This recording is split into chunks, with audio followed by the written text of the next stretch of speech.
está ahí.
Primero voy a dar la palabra a Juan Cristóbal Leña para que nos presente el Centro de Estudios Libertarios.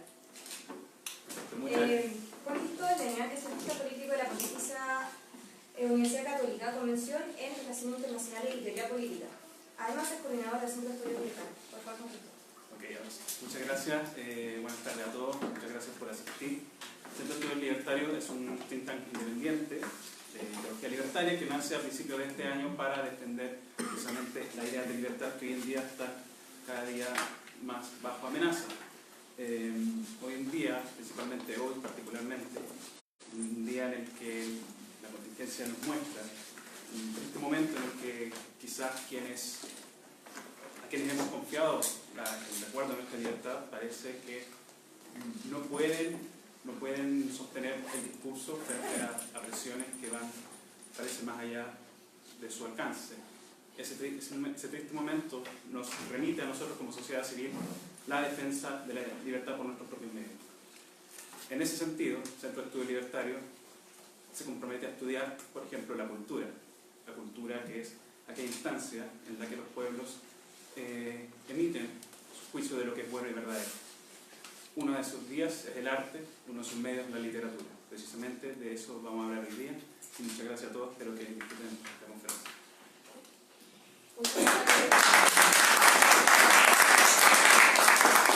Ahora, para presentar a Ciudadano Austral, tenemos a Nicolás Valdivieso, quien es coordinador de formación y liderazgo de la Fundación Ciudadano Austral.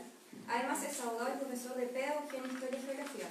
Ha participado en distintos cursos y programas de formación enfocados en el desarrollo de las cualidades de los individuos, con miras a que estos sean los actores principales de su vida. Por favor, Nicolás. Gracias. Muy buenas tardes, gracias por estar acá. No ha sido muy fácil lograr la concurrencia y poner sobre la mesa temas tan complejos como el que hoy nos reúne.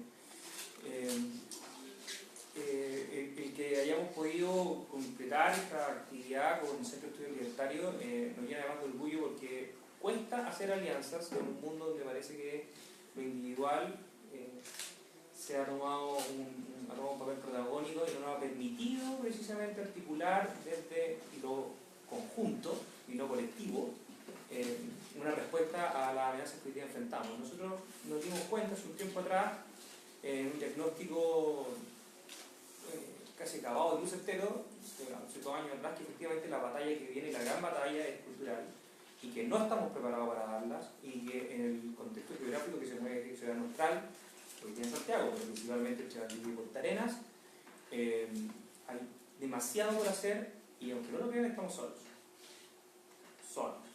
¿Por qué?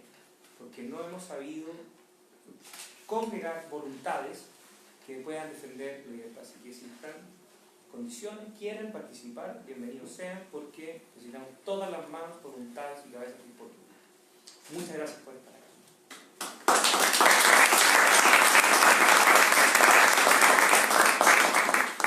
Bueno, ahora los conozco con boca.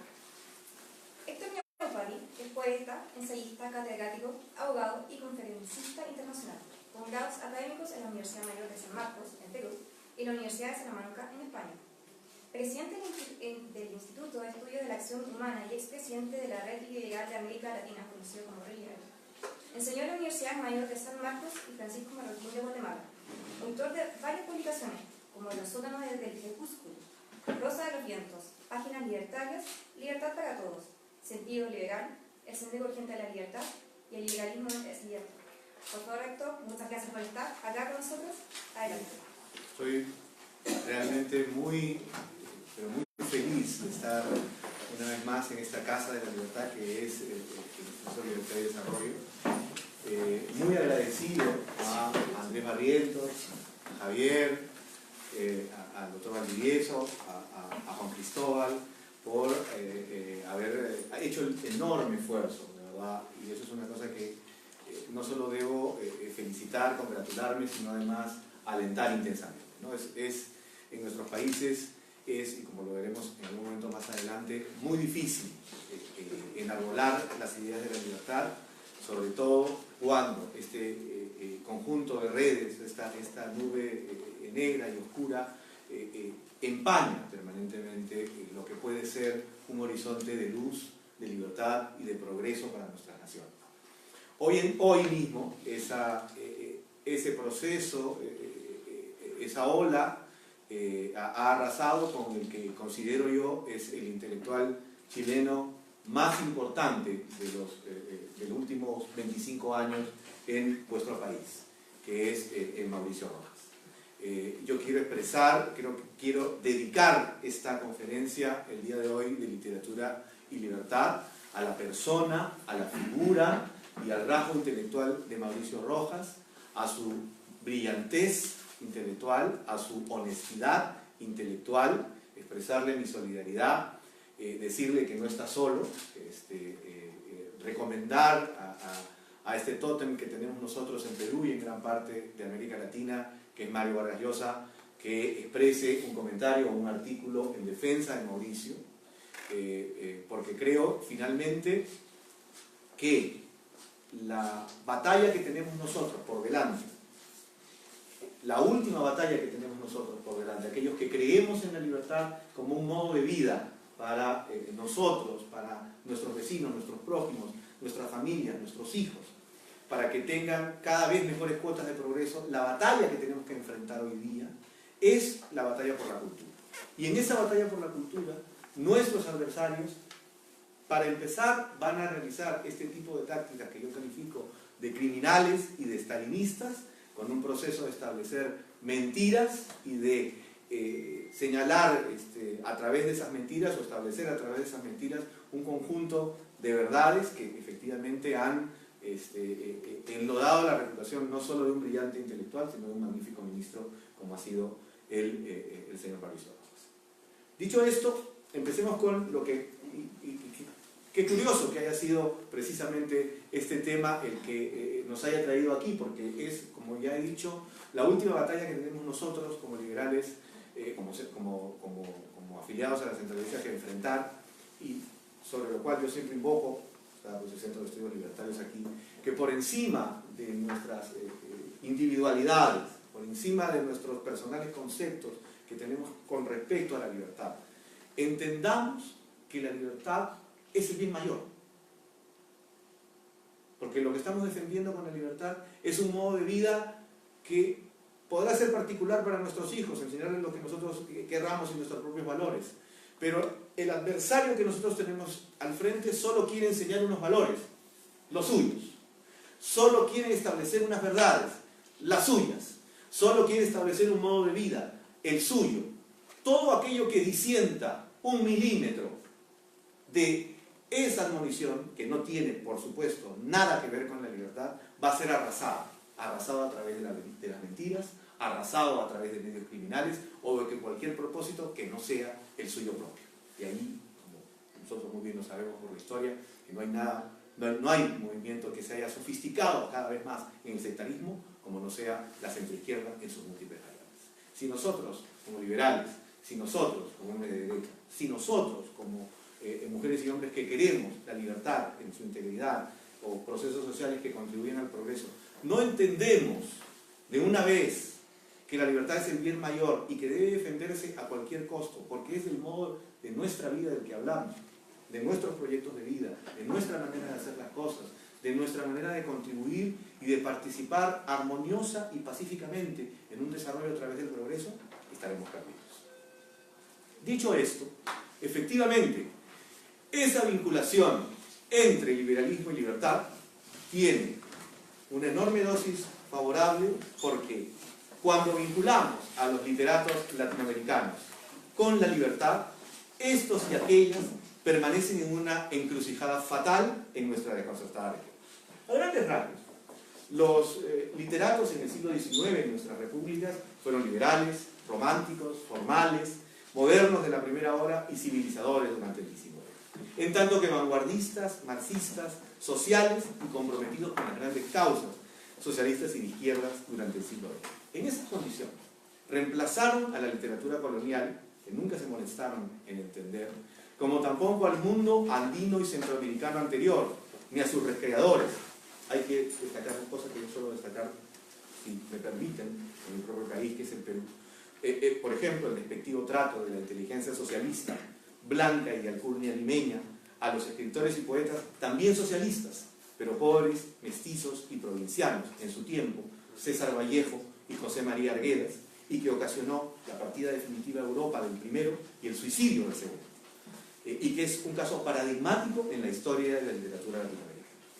Y sin perder nunca, desde su origen, como podemos discutir ahora en adelante, desde su origen republicano hasta hoy, el sustrato romántico de elevación en cuanto a enfrentar tanto sus propias creaciones, que jamás terminaron de asentarse y hacer escuela, o por lo menos seguidores, pues fueron inmediatamente sucedidas por otras escuelas o posturas, pretendidamente más nuevas, más modernas, más vanguardistas y ahora posmodernas, la tradición de la ruptura que prevenió con notable maestría y lucidez Octavio Paz. Es decir, cada literato en América Latina ha proclamado ser el nuevo Adán, sin padres, sin antecesores, sin tradición que lo secunde detrás, estableciendo lo que Octavio Paz llamó la tradición de la ruptura.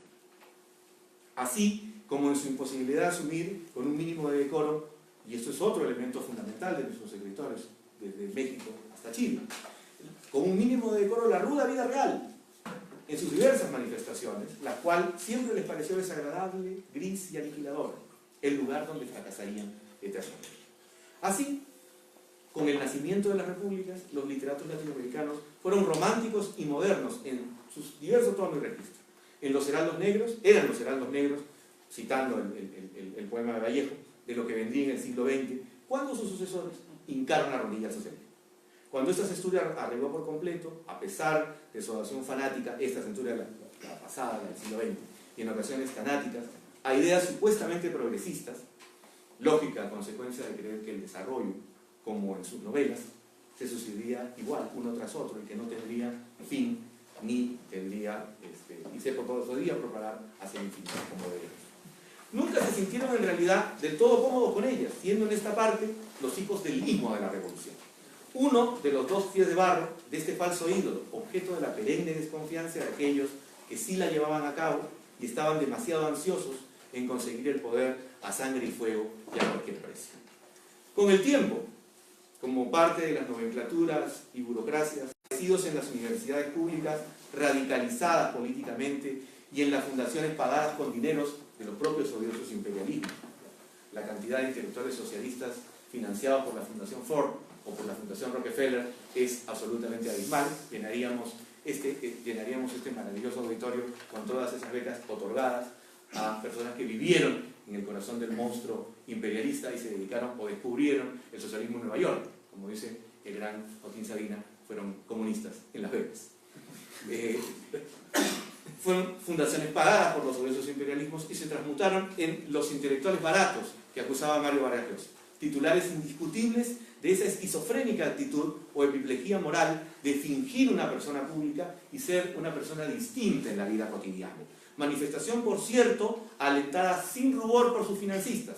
En esto hay cómplices. Y esos cómplices son esas ONGs, la Fundación Kellogg, la Fundación Ford, la Fundación Rockefeller, cada una de ellas que así aletargaban, cual opio de los pudientes, la mala conciencia de haber hundido a esas naciones en la miseria o de vivir plácidamente en el primer mundo, respectivamente. En todos esos vaivenes, los escritores latinoamericanos, salvo escasísimas excepciones, que fueron eso en realidad, excepciones, tuvieron a nuestro juicio una relación enmascarada con la libertad. Es curioso el número de intelectuales socialistas que ha malbarateado la palabra libertad en sus poemas, en sus novelas, en sus ensayos y en cada una de sus distintas creaciones. Yo sostengo, y he sostenido a lo largo de, digamos, a través de esta conferencia, a lo largo de distintos ensayos, que ese no era un propósito, como se dice, culposo, es decir, donde había una cierta identificación. No, era un propósito ideológico explícito. Había que confrontar a la única idea que sostenía integralmente la libertad, y esa idea no era otra que el liberalismo. De ahí que edulcorar la doctrina socialista o la cháchara socialista con la palabra libertad era un propósito permanente al que habían llegado fruto de un momento de reflexión. Es un acto doloso, en buena medida. Es así porque lo que nunca entendieron, o confundieron explícitamente o pretendieron hacer confundir al resto, es que el cuerpo de ideas que defiende la ausencia de coerción y coacción, que hace que los derechos de terceros sean defendidos, que la propiedad privada de las ideas y que los resultados de las mismas tengan como consecuencia su profundo ejercicio, el Estado de Derecho, las invenciones, la economía de mercado, la pluralidad de ideas, la tolerancia, la discrepancia pacífica, el cosmopolitismo cultural, era fundamentalmente enmascararlo, tratarla como el fantasma de la ópera que usaba el antifaz que recubría su deforme rostro, o hacer un sepulcro arrancado con esta mágica palabra que escondía su verdadero semblante de descomposición moral y de pudritura intelectual. Es decir, detrás de cada égida o defensa del socialismo, para poder ocultar esa manifestación de ejercicio totalitario, vandálico o de inspiración criminal, se edulcoraba, se enmascaraba a través del concepto de la libertad. De ahí que, por supuesto, podemos ver jóvenes con la remera del Che, ¿no es cierto? Estos jóvenes LGTBI con la remera del Che, cuando, por los propios escritos del Che, sabemos lo homofóbico que era. Lo tenemos como un gran luchador social cuando fue un asesino a mansalva, y eso está en Archivo Cuba, una entidad amparada por un organismo nada liberal como Amnistía Internacional, en el que enumeraba los asesinatos cometidos por el propio Che. Pero más aún, están los propios escritos, diarios y anotaciones del Che Guevara, donde se satisfacía de cada uno de sus crímenes. No tenemos que recurrir a estos brillantes escritores ageográficos del Che, ¿no? Robert Lee Anderson, Hugo Coy, entre mis compatriotas, para poder recurrir a esa imagen que lo vende por el mundo, ¿no? Con cual producto capitalista. Está en la página del Che, donde pueden ustedes comprar y sentirse todos un poco socialistas, ¿no? Un poco revolucionarios, comprando una taza o una remera de Che. De esta suerte, los literatos de esta tierra siempre inventaron a la libertad en sus novelas, cuentos, ensayos, poemas y manifiestos como figura de primer orden. Recuérdese, como botones de muestra, perdonen que haga otra vez la reflexión sobre los literatos de mi país, el canto coral a Tupac Amaru, que es Libertad, el poema más celebrado del poeta peruano Alejandro Romualdo, o por esta libertad, el texto más recordado del debate mexicano-cubano, Fayad Camis, ambos declarados socialistas y defensores del castrismo, pero que casi nunca la apoyaron realmente.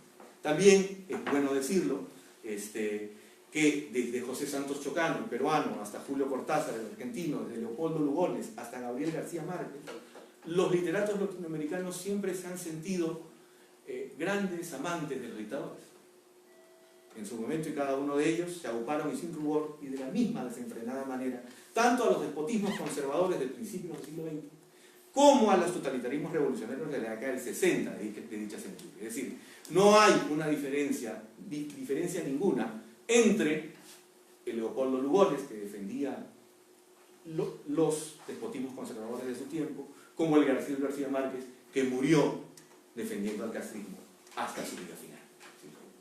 No hay diferencia alguna, salvo en las admoniciones ideológicas, pero sí en la misma admiración o pretensión totalitaria del hombre nuevo que pretendía imponer a sangre, fuego y bala, y con su uniforme verde olivo o su pecho coronado de estrellas y de condecoraciones, esa pretendida modernidad.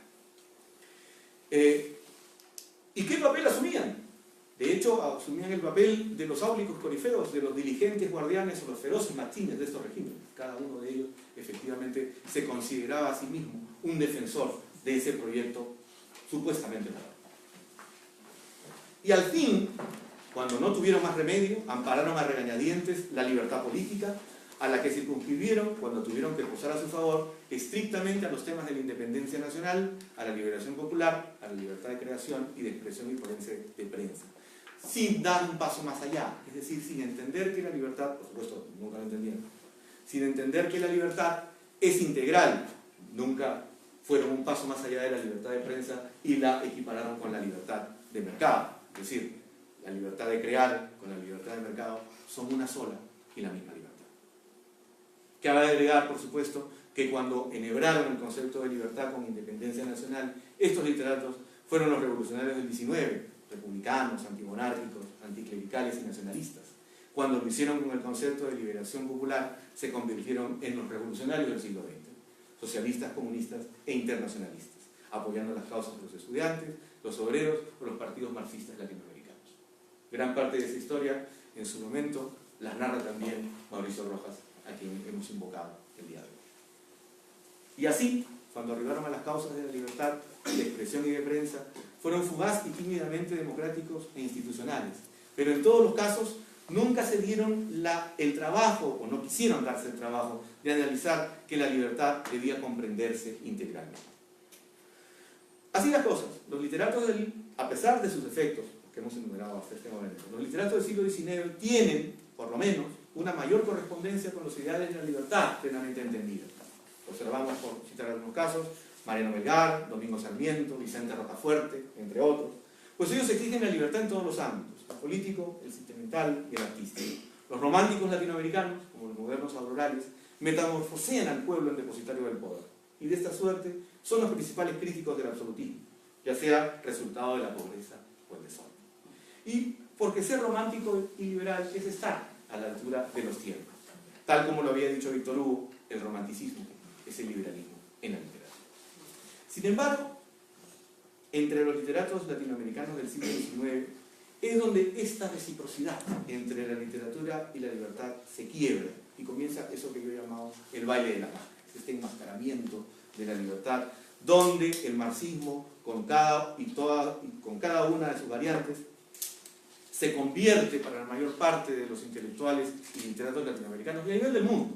Es decir, era también un proceso fenómeno mundial que canta en los fascismos del siglo XX, los que no eran marxistas en los años 20 del siglo XX eran comunistas o socialistas, ¿cierto? Porque creían ambos que este proceso desarrollado, inspirador del progreso que establece el liberalismo había tocado a su fin y que esto debía ser reemplazado con totalitarismos nuevos. Convertido así en el exclusivo vector que permitía comprender sus creaciones, esto no ocurría, por supuesto, con el más tolerante romanticismo y el modernismo primigenio. Sin exculparlos, lo que hay que decir es que en su momento, luego del 17, con esa ida del tren de Finlandia, que se cuenta a partir del traslado de Lenin hacia Moscú, todos eran socialistas en su momento, o casi todos. Entonces, sin exculparlos, hay que decir lo que García Márquez le dijo entre dientes a un periodista, Plinio Culejo, un gran amigo suyo que luego ha escrito, junto con Álvaro Vargas Llosa, los manuales del perfecto idiota latinoamericano. García Márquez muere castrista porque tenía miedo de que sus obras se perdieran en el olvido. Y lo que le confiesa a Plinio es lo siguiente: yo no quiero quedar en el olvido. Ellos van a ganar, le dice a Plinio. Y al ganar, y yo perder y quedarme fuera, todas mis obras quedarán en el olvido. Qué curioso que a pesar de morir castrista, son cada vez menos los que leen y escriben como García Márquez. Encadenarse a las izquierdas por ello, sin ninguna reflexión, también se volvió un mayúsculo inconveniente cuando, transcurridos notables cambios en el mundo producidos por el capitalismo y la globalización, algo que de repente alguien que ustedes han leído, que se llama Johan Norberg, que tiene un libro que se llama Progreso, ha detallado permanentemente. Es decir, la enorme diferencia en calidad de vida, en suministro de agua potable, en luz eléctrica, que tiene, o sea, es decir, es la diferencia de lo que nos está pasando hoy día con lo que está pasando fundamentalmente en Venezuela. Están a 2 pasos del neolítico. El magnífico progreso socialista es llevarte cada vez más y de manera más acelerada a la edad de piedra. Es decir, a un sistema de supervivencia en el cual, si no caías en la antropofagia, tenías que comer a los animales crudos. Vivir en cuevas, sin luz, sin agua potable, sin energía eléctrica y, por supuesto, al acecho de las bestias que podían estar afuera. O maravilloso progreso. Por cierto, en eso lo hemos conversado hace un momento, los anarquistas de izquierda son por lo menos un poco más honestos. Ellos hablan del anarquismo primitivo. Es decir, ya tienen muy claro que quieren llegar a esa época primitiva en la que cazaban al animal y se ponían su piel directamente sobre la suya. Por lo menos en eso hay una mayor honestidad, ¿no? Cabe decir que efectivamente cuando esto ocurre, cuando son cada vez más evidentes los cambios en el mundo producidos por el capitalismo y la globalización, lo que los toma por completo de sorpresa. Eso también hay que rescatarlo, porque en todo rango a nivel intelectual, no únicamente literario, digamos, luego estamos centrados en este tema, no únicamente en el literario, los economistas, los sociólogos, todos aquellos que estaban de algún modo u otro establecidos dentro de esta cosa intelectual, incluso los que enseñan en las universidades, Paul Samuelson, o sea, digamos, que enseñaba, cuyo libro de economía todos los que aquellos que hemos pasado por la universidad, hemos por lo menos ojeado de oídas o leído por lo menos por las tapas, un año antes de la caída del muro de Berlín, decía que el sistema más futuro y más progreso y el que iba más sólido en el tiempo era el establecido por la Unión Soviética. Ahí está. Nadie había leído a un venerable profesor vienés que muy joven, en 1922, cuando todos eran socialistas. 1922, 5 años después de la Revolución de Octubre, escribe un libro que se llama El socialismo y dice, en resumen, que el socialismo era imposible económicamente y que su inviabilidad iba a hacer que implosionara dentro de sí porque fracturaba el sistema de precios. Ese venerable profesor se llamaba Ludwig von Mises. En 1922, cuando nadie podía siquiera decir que era imposible que el socialismo no triunfara, no se expandiera como un reguero de sangre por los 4 rincones del globo. Sí los tomó de sorpresa, por supuesto, porque ellos pensaron que hasta un día antes de la caída del muro de Berlín, eso iba a ser imposible. De allí, pues,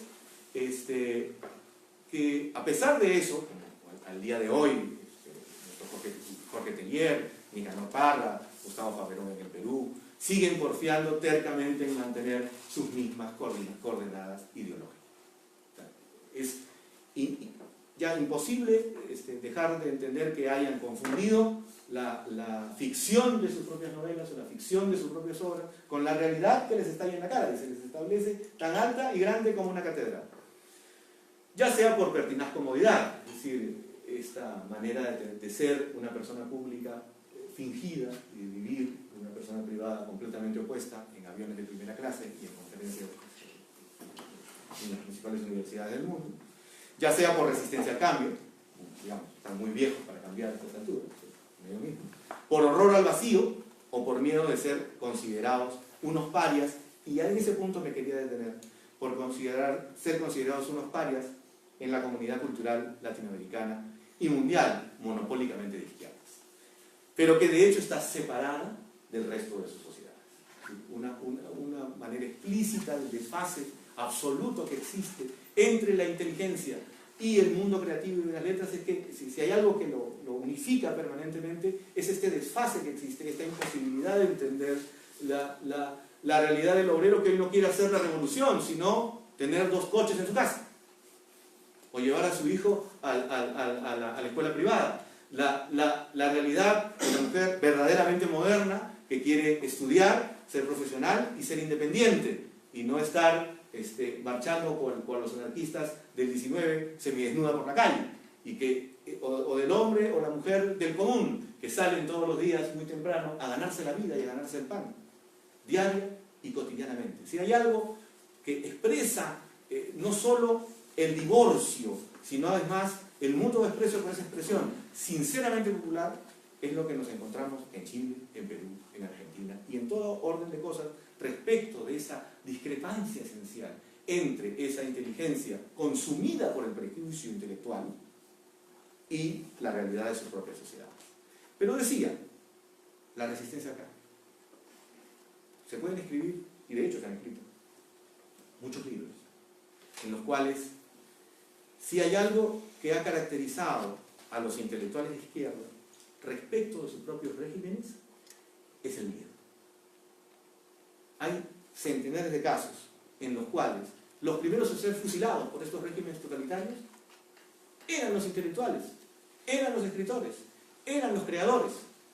Citemos, así nomás, porque a partir de el más mínimo disenso se les perpetraban castigos que iban desde la censura, la prohibición de publicar, los actos de repudio, el encarcelamiento en gulags, la expulsión del país, y cuando nada de lo anterior servía para devolver al corredor redil, se le aplicaba lo que ellos llamaban el suicidio asistido.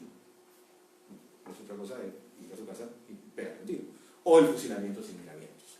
Boris Pasternak, Mikhail Bulgakov, Alexander Solzhenitsyn, Joseph Brodsky, Julie Daniel, Andrei Sikorski, Václav Havel, Reinaldo Arenas, Raúl Rivero, Lucia Obo. Se puede escribir una cantidad inmensa de libros de personajes literarios, Eberto Padilla, de personajes que en su momento resintieron, pero que ese disenso no solo les costó a Alma Akhmatova, la gran poeta rusa, que vio morir a su esposo y a su hijo por el régimen de Stalin, ser confinada, prohibida de escribir, y además, además yo lo recomiendo mucho ahora, en un ensayo que estoy terminando sobre el libro de Mario, El llamado de la tribu, el comentario que hace respecto de Isaiah Berlin y su encuentro con Ana Akhmatova, porque es esencial entender el sufrimiento de esa mujer, que lo único que quería era escribir sus poemas, pero que es sometida, vilipendiada y brutalmente atacada por el régimen de Stalin. Entonces, se pueden escribir toneladas de cosas respecto de lo que los propios regímenes totalitarios, cualquiera sea su signo dentro de la izquierda, hacía y cometía contra sus propios intelectuales. Entonces, sin exculparnos del todo, podemos entender que efectivamente, y hoy día, Mauricio Rojas es víctima precisamente de ese mismo auto de fe, que está basado precisamente en ese acto sometido por la mentira, expresado por aquellos que fueron sus propios compañeros de generación, que no dudaron en mentir con el propósito de sostener una ideología que solo ha traído desgracia a nuestra nación. Y eso es una cosa que debe a nosotros sublevarnos. Debe sublevarnos por una sencilla razón, porque están cometiendo un asesinato contra la verdad, porque están cometiendo un asesinato contra la libertad intelectual, porque están cometiendo un asesinato contra un hombre que no ha hecho más que expresar libremente sus propias ideas, que ha empezado desde la izquierda y que ha hecho todo el proceso, y que mejor que nadie, creo yo, en la historia reciente de América Latina, puede explicarnos cada uno de esos grados de ese proceso. Podrán liberales más puros discrepar con Mauricio Rojas, pero esa discrepancia entre los liberales es y siempre será pacífica, no estará impregnada de un propósito destructivo, no estará manejada por la mentira, estará desarrollada a través de la tolerancia y la verdad. Y esa superioridad moral es algo que nosotros debemos mantener, porque este grupo que se autodenomina moral y virtuoso no hace más que destruir la moralidad en su sentido más íntimo y profundo. Y porque tiene, dentro de los 100 millones de muertos con los que ha empapado de sangre los 4 puntos cardinales de nuestro planeta, tiene entre sus intelectuales a sus primeras víctimas. Personas que terminaban sus vidas en el momento en que eran fusilados o enviados a los gulags, siguiendo tercamente creyendo en las ideas socialistas. Ali Lameda, que es un caso paradigmático, yo les cuento esto, es un poeta venezolano maravilloso, en la década del 50, contemporáneo de Rafael Cadenas, que va a Corea del Norte va a Corea del Norte a estudiar el proceso revolucionario de la dinastía que hasta ahora gobierna con estos cabellos estrafalarios, ¿no? Siempre los dictadores tienen todas estas cosas absolutamente estrafalarias que lo distinguen, ¿no? Bigotitos boscas o largas barbas o peinados ciertamente estrambóticos. Y es apresado por espía y condenado durante 15 años en las terribles mazmorras de Corea del Norte. Es gracias a la presión internacional del gobierno, que no era socialista en ese entonces, el gobierno venezolano, el que logra ser liberado al final. Creo que el primer gobierno de Carlos Andrés Pérez, si la memoria, que es ingrata, no me falla. Y al final, cuando lo entrevistan, luego del penoso cautiverio en que había sido sometido, le dicen, bueno, ¿y usted? Yo sigo siendo socialista y lo seguiré siendo hasta la muerte. Entonces, una cosa es que este grupo pueda estar pertinazmente equivocado, asustado hasta el delirio por haber pasado este conjunto de prisiones, pero eso no tiene por qué ser extendido al resto de la sociedad, que lo único que quiere es vivir pacífica y tranquilamente. Decía esto porque, y con esto ya vamos cerrando, porque lo que me gustaría más bien es tener una amable conversación, que, sin embargo, pese a todo, hay valientes, como Arthur Koestler, como George Orwell, o como aquí, Jorge Luis Borges, Octavio Paz, o Vargas Llosa, que decidieron enfrentar al monstruo y enfrentarlo efectivamente y dentro de sus propios términos. Se podrían escribir libros enteros con la cantidad de improperios que han recibido, reciben y seguirán recibiendo hasta después de muertos por parte de este conjunto de red de izquierdas, los anteriormente nombrados. Citemos a otros más, como Carlos Alberto Montaner, como Guillermo Cabrera Infante, como Marcos Aguinis o como Carlos Rangel, que son víctimas de esta infame turbamunda, que en su caso se declaran socialistas en público, aunque ya no lo sean en su foro interno o en sus círculos más íntimos. Terminemos. Si hay otro elemento que caracteriza a los literatos latinoamericanos del siglo XX y que explica también, y es bueno estar acá en Libertad de Desarrollo, que ha defendido también y tan brillantemente la economía libre o la economía de mercado en este país y en América Latina, es que ocurre un fenómeno inexplicable por el cual tantos creadores de la palabra en América Latina se oponen al sistema económico basado en la creatividad humana, en el trabajo duro o en el libre intercambio, multiplicado hacia el infinito. Y yo creo que hay una sola razón, que es la que nunca han estado en el mercado. Nunca o han pagado una planilla, ¿no? O han sido parte de ella. Nunca han tenido que llevar eso que Daría Galateria, que es una notable historiadora italiana, un libro que yo recomiendo intensamente, que se llama Los trabajos forzados, los otros trabajos de los escritores, y que buenamente no es más que el fundamental sustrato de su propia literatura. ¿Qué cosa es lo que ocurre? Se les vendió a los literatos latinoamericanos la idea de que ellos tenían casi como el derecho divino de solamente vivir de sus creaciones. Yo que escribo poesía sé muy bien que los sonetos, como decimos en mi país, no pagan la olla, que los sonetos no pagan las cuentas, y que en buena cuenta hay que trabajar para vivir, y hay que trabajar muy duro para vivir. Así como el emprendedor emprende, así como los empleados trabajan, en fin, etc. Hay que trabajar muy duro para vivir, y es innumerable la lista de escritores que han realizado ese tipo de oficios. Jack London era ballenero, aventurero y cazador de pieles. Y eso fue lo que, la materia prima que le llevó a escribir estas maravillosas obras suyas, ¿no? Como El lavado de la selva, ¿verdad? Nicolai Gogol era fogonero y ayudante de cocina. Trabajaba casi 16 o 18 horas al día en un barco que se trasladaba en el Volga, ¿no? Y ahí escribe ese sustrato tan dolorosamente profundo en sus obras. Dashiell Hammett había sido obviamente si mal no recuerdo, un investigador privado de gran éxito, por cierto, y eso es lo que lo lleva a escribir ese conjunto de novelas negras, ¿no? Cada uno de ellos, Emilio Salgari, lo recordé hace hace un momento, el día de hoy.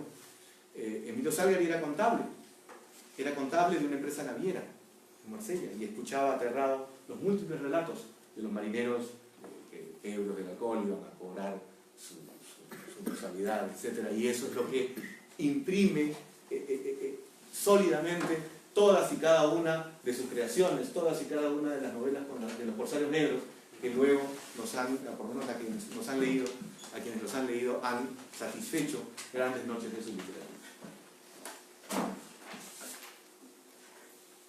Todos ellos entienden, o por lo menos Kafka, un empleado judicial, y ahí nosotros entendemos por qué este vertiginoso digo que también somos abogados, que sabemos lo que es el padecimiento kafkiano de la justicia, recibe este nombre precisamente por el proceso. Y eso es debido a que Kafka era un empleado judicial que entendía dentro de su sensibilidad lo que significaba para un ser humano común y corriente verse atenazado por este proceso, para la redundancia, que le quitaba horas y su propia vida. Ese proceso no ha ocurrido entre los literatos latinoamericanos. Las grandes historias de amistad de la literatura inglesa, por ejemplo. Nosotros vemos, siempre miramos a los ingleses de reojo porque creemos que no hay, son tan fríos y flemáticos y tan suyos, ¿no? tan propios como diríamos nosotros. Y sin embargo, no hay historias más plenas de amistad, ¿no? Entre personas disímiles. Por citar una cosa a la limón, Sir Arthur Conan Doyle y esta amistad entre dos personas tan disímiles como Sherlock Holmes y James Watson.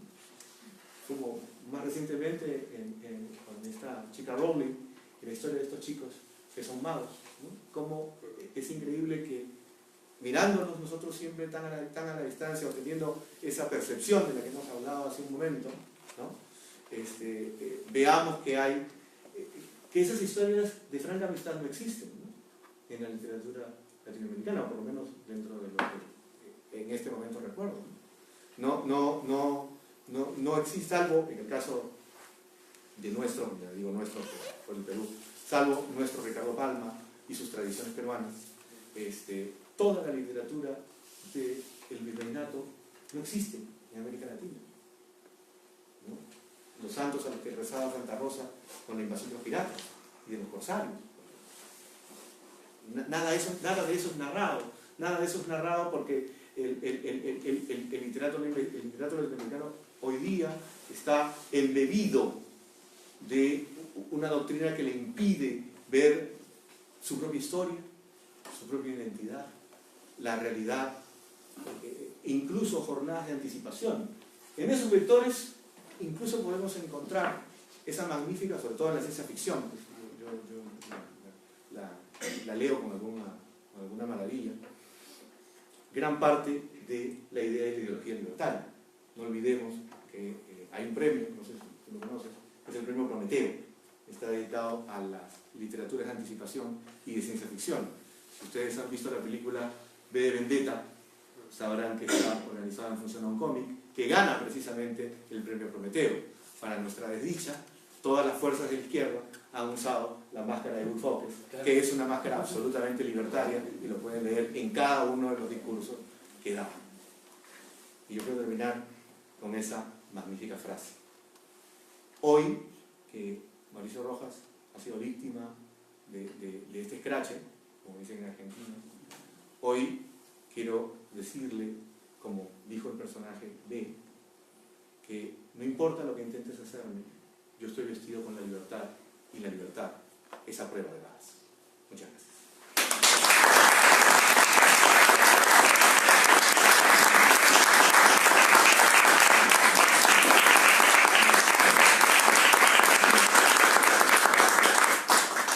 Muchas gracias a todos por sus sabias palabras. Ahora vamos a ir un diálogo entre Juan Cristóbal Leña, Héctor Ñaupari y Andrés Barrientos. Voy a presentar a Andrés Barrientos, a quien no he presentado todavía. Andrés Barrientos es ingeniero civil y magíster en gestión de gobierno, director ejecutivo de Fundación Ciudadanos CRAC, columnista y conferencista internacional. Los análisis de la actualidad han sido publicados en diarios de influencia nacional. Así, también cuenta con espacio permanente en el Insular y en la Estrella de Chiloé. También en medios televisivos cuenta con apariciones en señal internacional como NTN 24, CNN Chile y ha participado como panelista en diversos programas de discusión. En 2015 fue seleccionado uno de los 50 jóvenes líderes de la región de los lagos por el diario El Yanquihue y como uno de los 100 jóvenes líderes del Mercurio el año 2017. Posteriormente a esto vamos a abrir una ronda de preguntas. Así que, por favor, adelante. Muchas gracias, Daniela. Quiero agradecerte en primer lugar, Héctor, por venir, viajar tantos kilómetros a Chile, aceptar la invitación que te hizo Javier en su momento cuando dimos un buen paso hacia adelante como ciudadanos en un centro de estudios bien chiquitito, donde somos todos voluntarios y que en Lima, en las conversaciones cuando ingresamos a la Red Liberal, siendo la tercera institución en Chile, luego de Libertad y Desarrollo y Fundación para el Progreso, en ingresar a esa red importante de unidades intelectuales y mucho desarrollo de indicadores también para ver lo que está sucediendo en Latinoamérica y apoyarnos en red. En ese momento desarrollaron esa conversación para poder traerte acá y no solo a Santiago, que esta es la primera parada, sino que la agenda más intensa se viene en el sur, donde principalmente nosotros tenemos nuestra acción.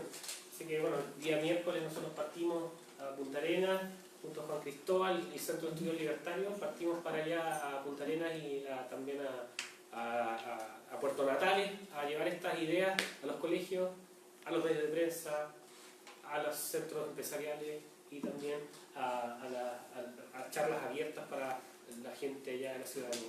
Entonces, bueno, en medio de esta contingencia, la vorágine de la capital de Santiago, darte la bienvenida también acá a Chile, que salga toda una jornada muy buena, va a ser una semana intensa, a ver si te alcanzamos a conocer todas las del Paine. Entonces, bueno, en esta rapidez y modernidad, yo quería detenerme, como decía Goethe en Fausto, detente instante, pensar un poco dentro de los escenarios políticos también y en tu vida personal, porque escribir poesía y publicarla es un acto de valentía. Muchas veces hay gente que escribe muy bien y no se atreve a hacerlo porque es algo muy personal, pero cuando uno ya da el paso y lo publica, yo quería preguntarte cómo compatibilizas esto de tu vida personal, el amor por la poesía y la pasión que tienes por la libertad. Y cuánto nos falta aprender del arte y la poesía para dar sustento de belleza a los que creemos en una sociedad libre. A veces vemos que está tan separado. Sí. Permíteme responderte. Yo primero otra vez agradecer el brillante esfuerzo, agradecer la conmovedora charla con Javier, que finalmente me convenció de venir y de llegar al frío. No, yo en eso siempre he creído que la libertad es un tema que hay que promover y difundir permanentemente y en cualquier escenario. Como Axel Kaiser creo que escribió, la única batalla que definitivamente vamos a perder es la batalla a la que no acudimos. Entonces hay que acudir a ella en todo escenario y de todas maneras y con todas las armas, porque es la batalla por nuestro modo de vida. Y mi modo de vida es precisamente el de la poesía. Y con eso vas a responder la primera parte de tu pregunta y la pasión que yo tengo siempre por la libertad. Poiesis es creación. Es hacer algo de la nada, tomar el papel en blanco y hacer estos los antipoemas de Parra, hacer los heranos negros de Vallejo, ¿no? Empezar, como escribió Vargas Llosa, La ciudad de los perros, 4, dijo el jaguar, ¿sí? Diciendo, efectivamente, vencer la página en blanco y fantasear y fabular, ya sea en esta cosa micro que es el género príncipe, que es la poesía, donde, a diferencia de los narradores, concurren más desgarramientos, concurren más pasiones. Yo suelo decir, todo poema es profecía, y que no hay mayor anticipación de la propia vida y del propio devenir que en la palabra poética. Pero decía creación porque si hay algo que nos ha hecho llegar a este momento de la historia, y efectivamente, vamos a usar la frase de Goethe, detente instante. Detengámonos un instante como sociedad, sin las cosas de las fronteras que son mal impuestas por aquellos que quieren el poder, sino más bien por aquello que fundamentalmente nos hermana en este bello rico idioma que es el castellano, ¿no? En nuestros pareceres y en lo que somos como latinoamericanos. Detengámonos un instante y veamos este avance. Veamos los avances médicos que están a nuestra disposición. Veamos las ropas que nos cubren. Veamos la luz eléctrica que nos permite estar aquí iluminados y no con fogatas. Veamos estos magníficos aparatos que nos permiten transmitir esto en vivo y en tiempo real a tantos lugares en el mundo. Todas y cada una de esas cosas existieron porque alguien las inventó. Es decir, igual que el creador, igual que el literato creador, igual que el poeta creador, también enfrentó la página en blanco. Es decir, el celular, el agua potable, el agua que bebemos en este frasco que está hecho de esta determinada manera y no de otra, fue fantaseada por alguien. Alguien cuyo nombre no conocemos. Alguien cuya trayectoria de vida no sabemos. Las prendas que vestimos, los lentes de Carey, el otro material que están aquí, que nos permiten ver mejor, o las operaciones a la vista, me operaba la vista hace 23 años. Es otra vida, ¿no? Entonces, yo creo que no hay nada más compatible entre el amor por la creación, y en este caso el amor por la poiesis, por la creación en sí misma, por la creación pura, con la pasión por la libertad. Si hay algo que se expresa mejor en la libertad, en la creación pura y permanente. Porque, en primer lugar, es pacífica. Nadie está forzado, ni en los faraones del ayer, ni en los maduros de hoy, nadie está forzado en regímenes opresivos y totalitarios. La creatividad es esencialmente eso que nos dispara. Los recursos naturales son apenas un quantum de lo que la creatividad en sí misma significa. Las mesas son hoy de madera, mañana serán de papel. El día que los seres humanos descubramos cómo conducir, y eso lo decía para desgracia de los dos países, el día que descubramos, o que alguien descubra que a través del papel se puede transmitir electricidad, el cobre, y no será absolutamente necesario para nuestra desgracia. Estoy hablando también en este caso del Perú. Porque de hecho lo hemos visto, ¿no? ¿Quién no recuerda los fonógrafos de principios del siglo XX? ¿Quién no recuerda los teléfonos que estaban atados a una, ¿no? con un alambre y que eran instrumentos muy pesados, ¿no es cierto? Y hoy se llevan fundamentalmente con un dedo y están hechos de materiales que en su momento eran absolutamente impensados.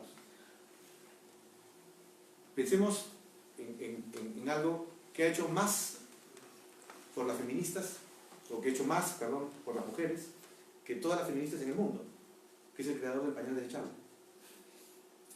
que fue un trabajador de Procter & Gamble, una gran empresa norteamericana, que lo hizo precisamente para darles a las mujeres las dos cosas más esenciales para poder desarrollarse, vivir, tener sus propias profesiones y ser prósperas.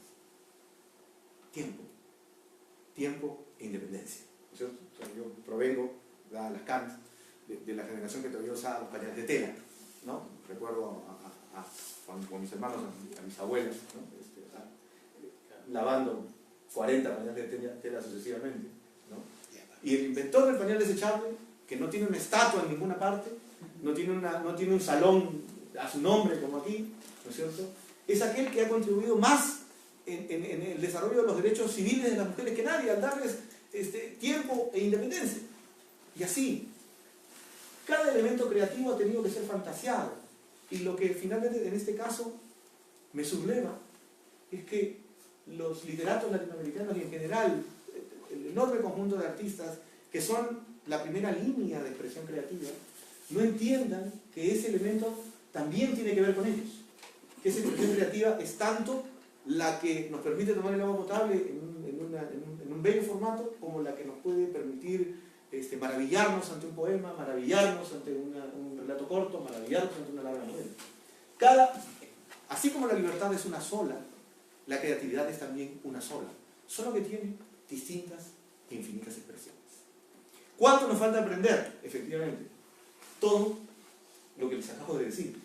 Nos falta aprender, y en esto yo quiero citar un ensayo de un maravilloso pensador español que seguramente muchos de ustedes han leído, que es Antonio Escotado. Él tiene un libro que se llama Caos y Orden, que nace a partir de una visita que él hace al Louvre, ¿no? Y él distingue dos tipos de arte. El arte egipcio, gris, monótono, de un solo perfil, que es el arte de los totalitarios, ¿no? De los faraones que tenían el poder sobre la tierra, que de buena cuenta proporcionaban orden, y lo único que creaban en esa manifestación artística era su paso más allá, no importa cuántos esclavos morían en el proceso. Versus la victoria de Samotracia, versus cada una de las esculturas griegas, de las ciudades-estado. En efecto, el totalitarismo es un manto en el que uno se abriga y le da certeza al ser humano. Y esa es una pulsión contra la que hay que combatir. En buena cuenta, también estamos combatiendo contra una parte de la condición de las naturalezas humanas. No lo olvidemos. Pero esa moneda tiene otra cara. Y esa cara es la de la imprevisibilidad. Esa cara, que es la cara con la que yo me quedo, esa cara es la de los magníficos desnudos griegos, todos en la tensión final del atleta, en la expresión bella de la Venus de Milo o de los Apolos, ¿no? o en el vientre hecho a partir del vino de Dioniso, ¿no? Cada uno fundamentalmente en lo suyo. Esa expresión es una expresión de la libertad que es desordenada, de la libertad que es o puede ser caprichosa, como la mujer que amamos, de esa libertad que también es imprevisible. Y esa imprevisibilidad, a pesar de esa enorme falta de seguridad, es la que finalmente proporciona el orden, es la que primordialmente nos conduce a la belleza. Y esa belleza es lo que se transmuta en objetos útiles, como aquellos objetos que son esencialmente artísticos. Ese tránsito que has explotado es el tránsito que a nosotros nos falta aprender. Es entender que finalmente parte de la condición humana que nosotros estamos entendiendo tiene que ver con esa imprevisibilidad, tiene que ver con ese acto tenso de los músculos de los atletas, tiene que ver con la gracilidad de las afroditas, o cuando el Dioniso griego o el Baco romano eran fundamentalmente nuestros.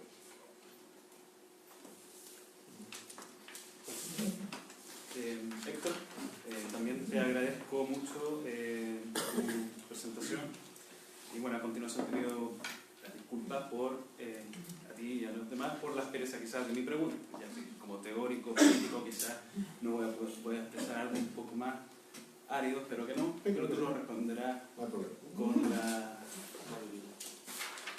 ¿Cómo sabes bien hacer? Si sale una cosa como maravillosa de Jackson.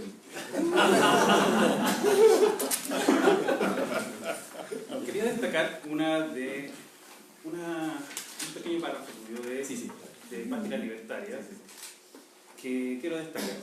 Dice así: al descender el clima de la guerra revolucionaria, el vacío dejado por las ideologías de izquierda fue cubierto por la apatía política y de otras naturalezas de los jóvenes, al ver muchos de ellos frustradas sus expectativas de lograr un cambio social auténtico.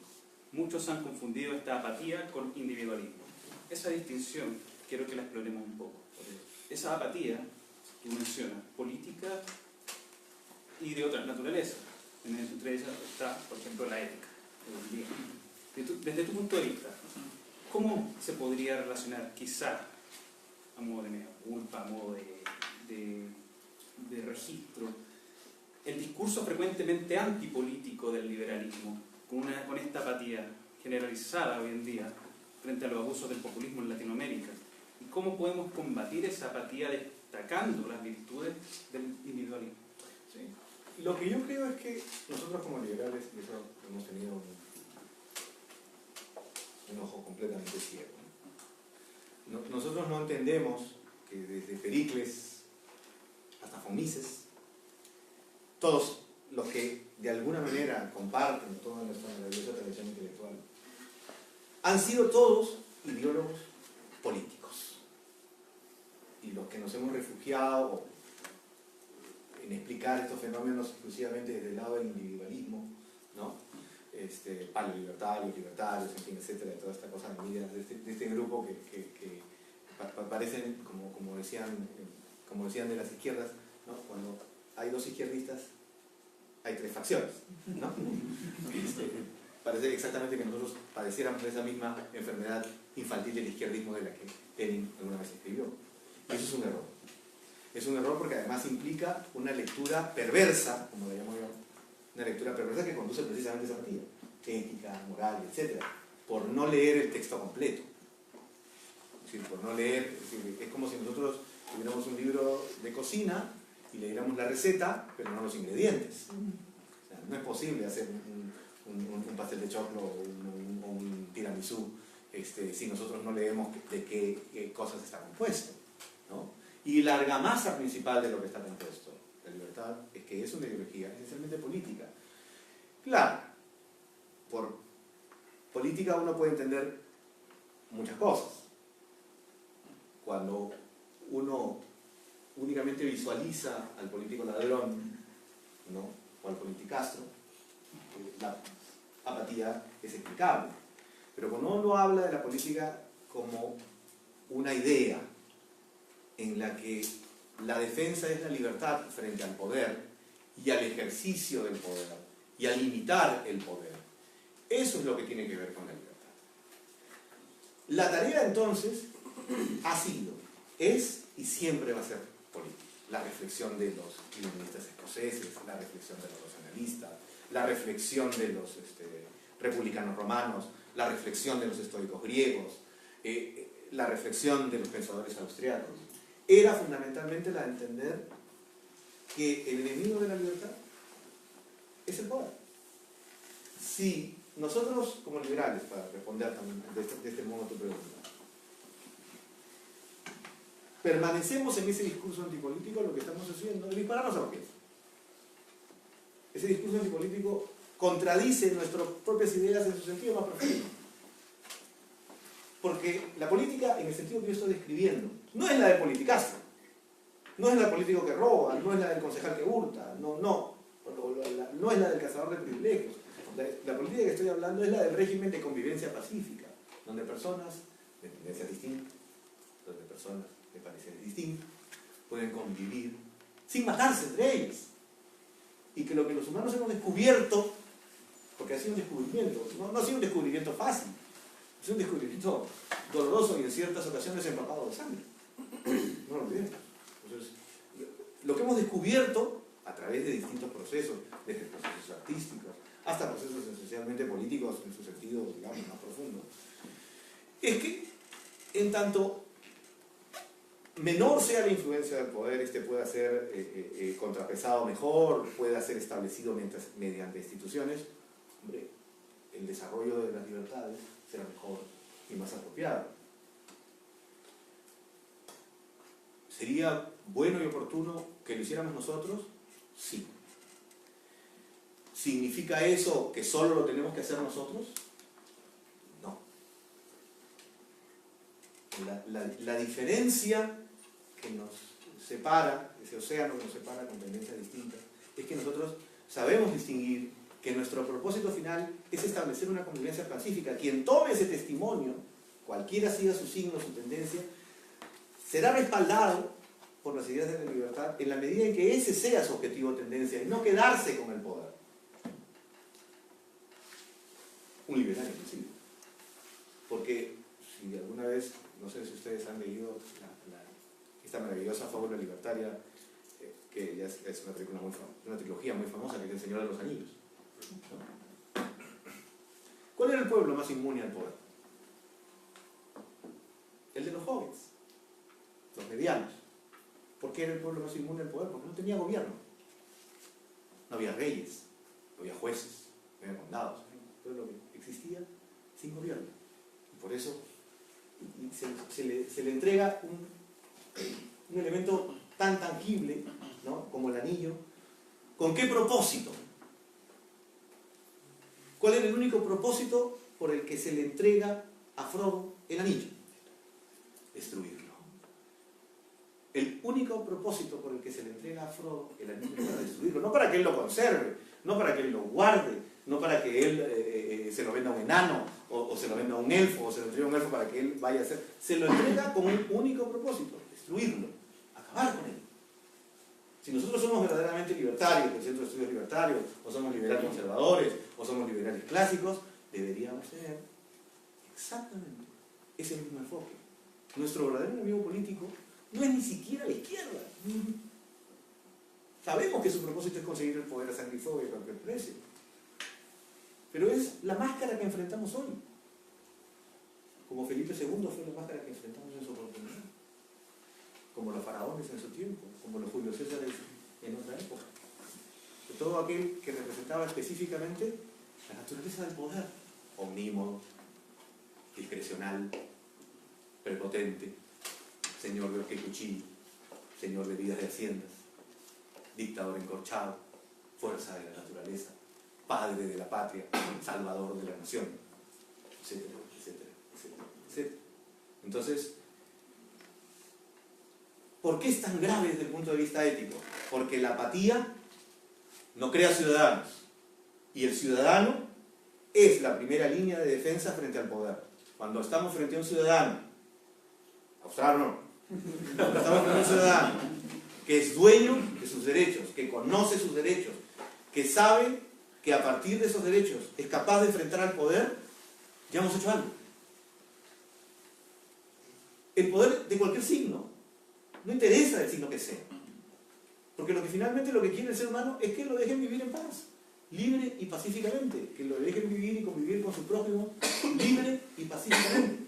Y entonces, en la medida en que nosotros como liberales cometamos el error fatal de confundir el individualismo con la apatía, nos estamos llevando a otros vías, estamos contradiciendo a nuestros padres fundadores, Jefferson, el que quieras, o sea, puedes citar al que tú quieras, Henri David Thoreau, todos y cada uno de ellos que han aportado, Locke, Hayek, han tenido muy claro finalmente que el enemigo a vencer era el poder, y que esa manifestación omnímoda, prepotente, discrecional, arbitraria, toma infinitos rostros, cada rostro más estrafalario que el anterior, pero es la misma prepotencia, la misma maldad, la misma ausencia de derechos, la misma ausencia de humanidad.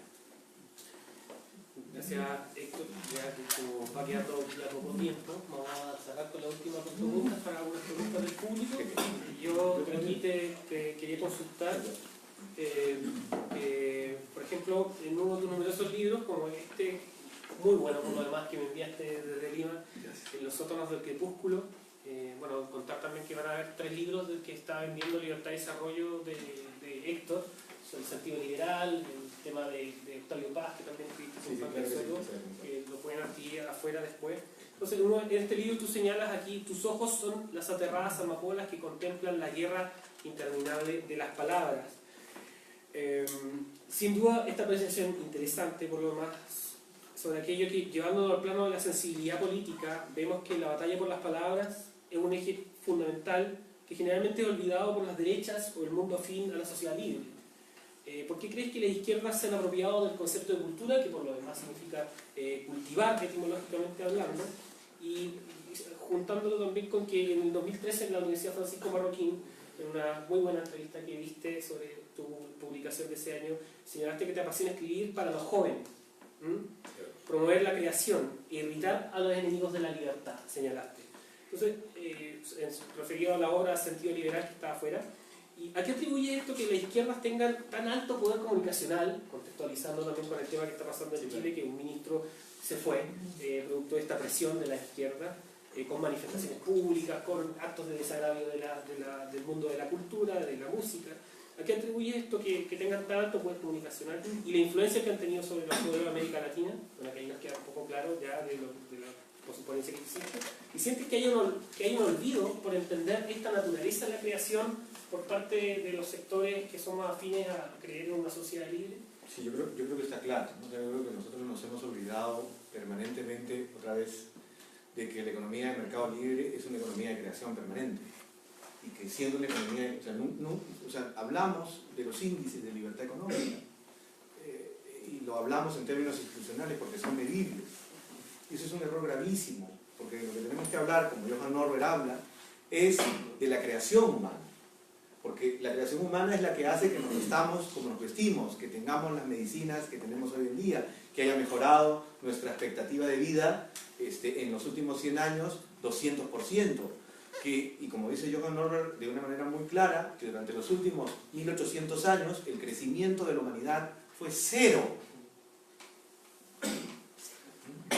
¿Usted sabe lo que eso significa? Cuando yo digo que en los últimos 1800 años de historia de la humanidad el crecimiento humano fue cero, es que no había posibilidad de que el ser humano se proyectara más allá de los 30, 35, 40 años. Moría de una gripe, moría de una infección. O sea, la idea de que nosotros tengamos hoy aspirinas, vendajes, que podamos curarnos de un esguince de la muñeca, que podamos hacernos una cirugía de corazón abierto, no era ni siquiera pensada hace 200 años, o si por lo menos imaginada, no era posible de ser realizada. ¿Por qué, como liberales, no hablamos de eso? ¿Por qué, como liberales, no nos detenemos un momento a pensar en los grandes avances creativos y por qué y a qué se debe esa creatividad? ¿A qué se debe que esa creatividad tenga ese resultado? Yo sostengo, como Norberg y otros más, que esa creatividad tiene resultado por la libertad y que es un régimen institucional en el que hace que el creador sea dueño del resultado de sus creaciones, ya sea Christian Barnard o ya sea la diseñadora Prada o el de Sara, el que sea, no importa. Esa creatividad es la que nosotros como liberales hemos fundamentalmente olvidado. No lo promovemos desde esa perspectiva. Es decir, la libertad ofrece resultados. ¿Por qué? Y ahí viene la segunda parte de eso. Para empezar, es una tarea que tiene que hacerse. ¿Por qué tiene una mejor estrategia comunicacional? No es que tenga una estrategia comunicacional. Mejor, es que tiene la única estrategia comunicacional. Nosotros, sencillamente, no estamos presentes en esa batalla. Nosotros, sencillamente, no salimos a expresar en novelas, en ensayos, en cuentos, en canciones, en poemas, en sonetos. No salimos a darle frente. O sea, es una batalla en la que nosotros no estamos presentes, porque estamos enfocando permanentemente mal el aspecto que tenemos que combatir. En eso, hasta los adversarios son muy interesantes. Gramsci, por ejemplo. Gramsci fue el primero, y es el único entre los intelectuales marxistas, que se dio cuenta que el camino iba por la cultura y por la educación, y que una vez obtenido eso, todo lo demás caía como un fruto maduro. Porque eso finalmente es lo que se decide en las votaciones. Y entonces, la tarea que nosotros tenemos pendiente es hacer esa estrategia comunicacional que salga del corazón. ¿Saben por qué dicen que los liberales no tenemos corazón? Porque nunca lo hemos usado. Esa es la verdadera razón. La verdadera razón, entonces, claro. Entonces, como dice una canción muy famosa, cuyo autor y cantante no recuerdo, listen to your heart. Escucha a tu corazón. Lo demás saldrá de tu boca, con añadidura. O sea, y porque además, lo que nosotros estamos defendiendo, como yo acabo de decir, no olvidemos que al final del día, en última instancia, ¿no? Para ponerlo con un énfasis shakespeariano, ¿no?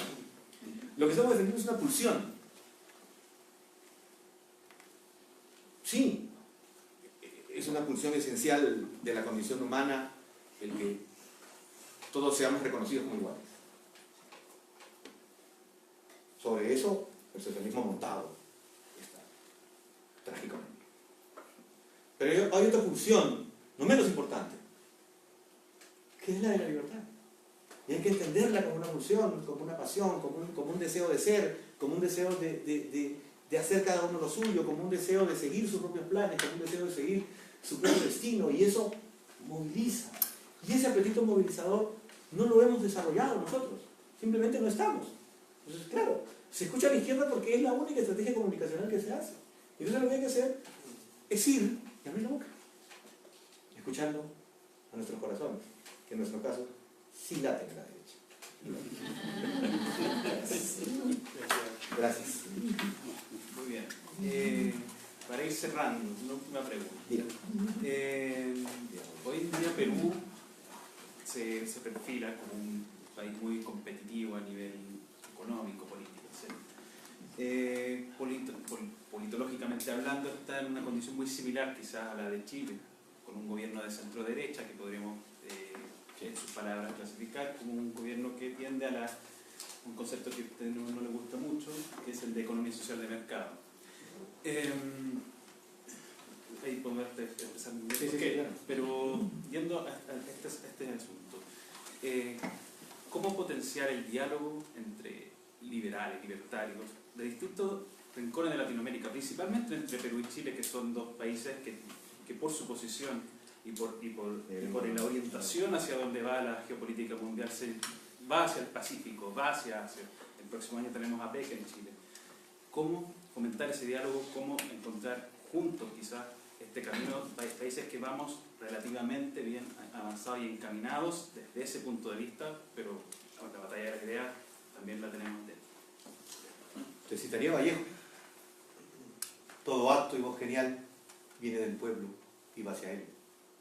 No son los estados los que han hecho esto, sino los pueblos. Los peruanos que están aquí, los chilenos que están ahí, viviendo, creando, haciendo riqueza, emprendiendo. No lo han hecho por una política de Estado. Simplemente se han trasladado. Han votado con los pies, ¿no? Se suele decir. Y esa es una circunstancia que a nosotros debe alegrarnos. Es tan terrible. Yo en esto comparto mucho la idea de Mario,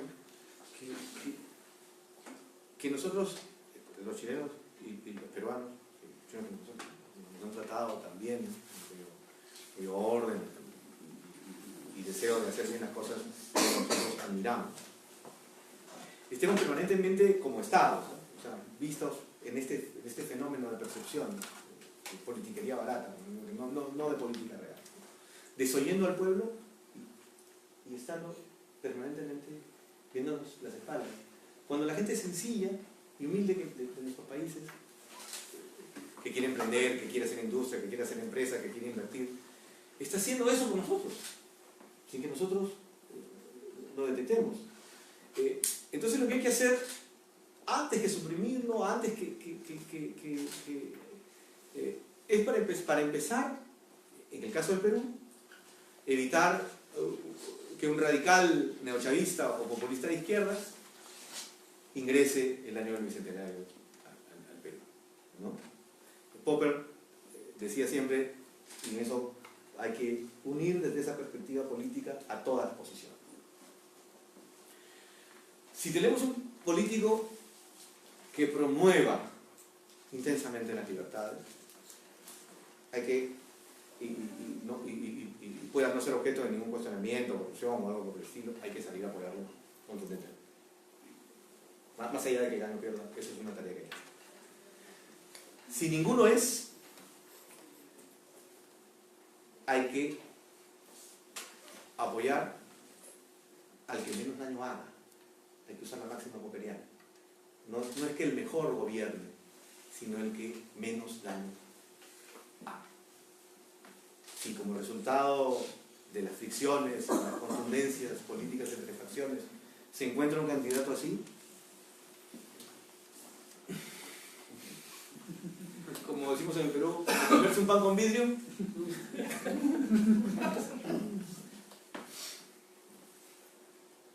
Si ninguno es, por lo menos busquemos a alguien que no solo, que de entre los que más daño vaya a hacer, por lo menos deje la casa igual que como la encontró. ¿Sí? Vamos a ver. Si todos estamos hablando de los índices de crecimiento, el 4%, todos vamos a lograrlo, etc. Y es efectivamente ese optimismo hay que mantenerlo. ¿Sí? Hay que mantenerlo porque es absolutamente necesario. Es decir, no sé si ustedes han visto la última película sobre Churchill, el gran Gary Oldman no interpreta tan bien como yo quisiera, pues, pero hay un momento en que todos lo cuestionan a Churchill por mentir, ¿no? Por decir, no, nos van a destruir, nos van a atacar, están atacando permanentemente. Yo estoy diciendo esto porque quiero mantener el ánimo moral de la nación en alto, ¿no? Montaner decía que lo único que hay que copiar de los socialistas es decir todos los días, las 24 horas del día, en todo tipo de propaganda, que el mejor sistema político que existe es la democracia, que el mejor sistema jurídico que existe es el Estado de Derecho, que el mejor sistema económico que existe es la economía de mercado. Y hay que decirlo las 24 horas del día, uno tiene que despertarse y decir, el mejor sistema económico que existe es la economía de mercado. Y uno tiene que dormir diciendo lo mismo. La primera palabra que diga sea esa y la última palabra que diga en el día sea esa. Así es. Aunque tenga tremendos problemas. Siempre será mejor con todos sus problemas que regresar a la edad de piedra con Venezuela. Siempre será mejor que ser un Estado fallido. Siempre será mejor. Ya. Muy bien, pero efectivamente, con todo,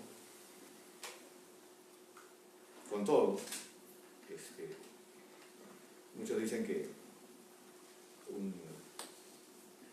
cínico es un pesimista con sentido del humor. Entonces, para no ver las cosas con tanto cinismo, es decir,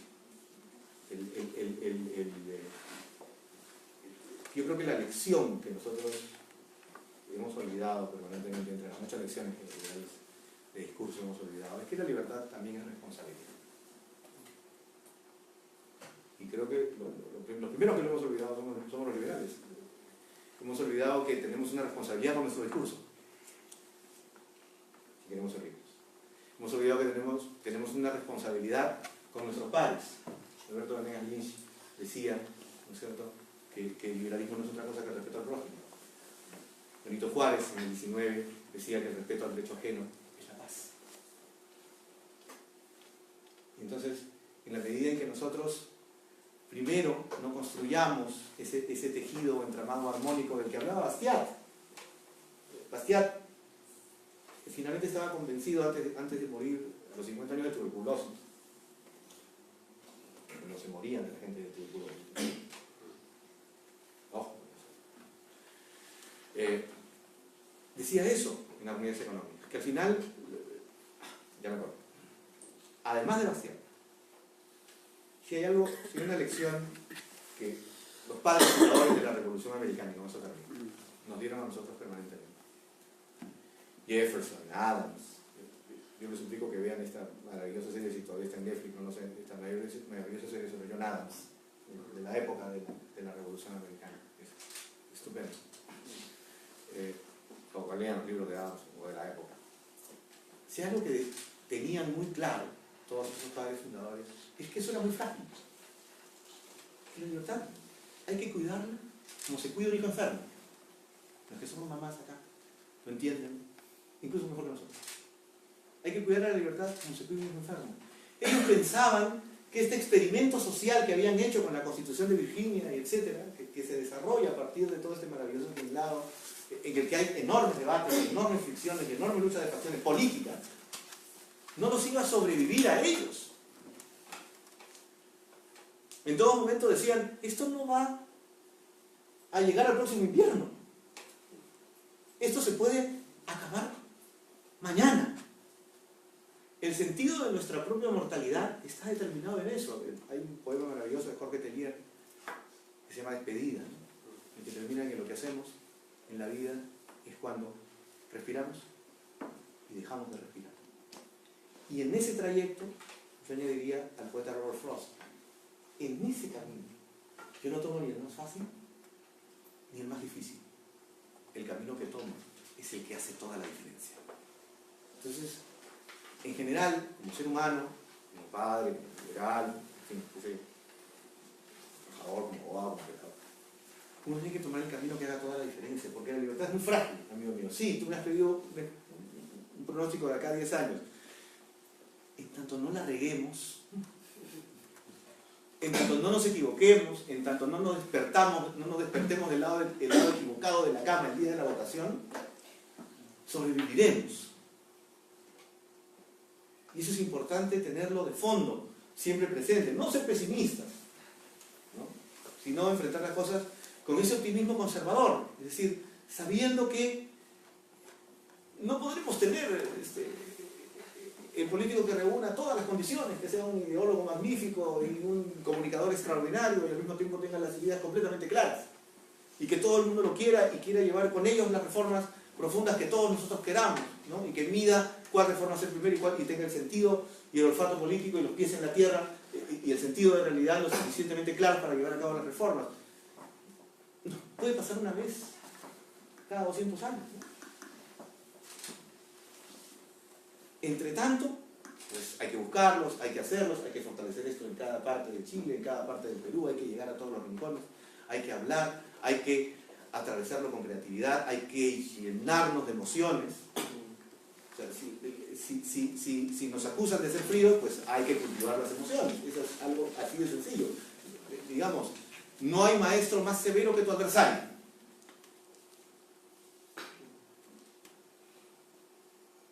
Siempre encontrará tu falla. Siempre será implacable. Te perseguirá hasta después de muerte. Por lo tanto, es el maestro más severo.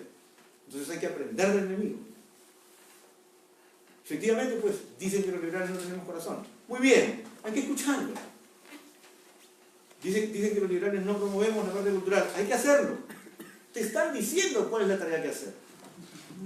¿Qué cosa quieres? Es decir, le va a pasar lo que a nuestro jugador Cueva, es decir, le pone el penal y lo convierte en un mundial.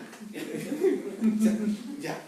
Es decir, es eso. Y entender, sobre todo, el sentido de mortalidad y de fragilidad de estos procesos. Si hombres a los que nosotros hemos leído y hemos admirado, que se han embebido en un conjunto de ideas maravillosas y notables, y que crearon el experimento democrático más largo y longevo de la historia de la humanidad, que fue el proceso de la Revolución Americana,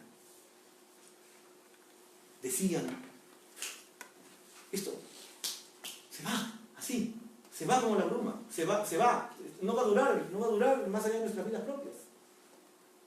Era porque entendían que estaban enfrentados a lo que es la libertad, la incertidumbre.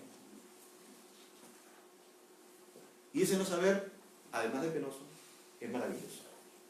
Y es lo que nos define como libres. Muchas gracias.